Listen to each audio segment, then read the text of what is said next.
দুষ্টু আমাকে সাজাচ্ছে, টিকলি পরাচ্ছে, মালা দিয়েছে গলায়, নিজেও গলায় মালা পরেছে ওকে খাওয়ানোর জন্য। খাওয়ানো আমি জানি না, ওকে খাওয়ানোর জন্য আমি সব কিছু বের করেছি, আর এখনো সেইগুলো নিয়েই আমাকে সাজাচ্ছে। কি করছে গাইস দেখো আমার, এই যে আমি যে এই যে খুলতেই দিচ্ছে না। এগুলো পরে আমি বসে থাকবো, পরে দিয়ে বিক্রি করো। এগুলো কি আমি পরে বসে থাকবো মাম্মাম? বসাবো তুমি।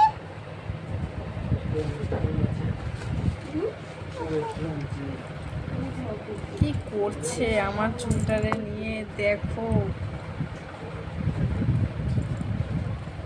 দেখো কি করছো মাম্মাম আমার চুলটা নিয়ে তুমি?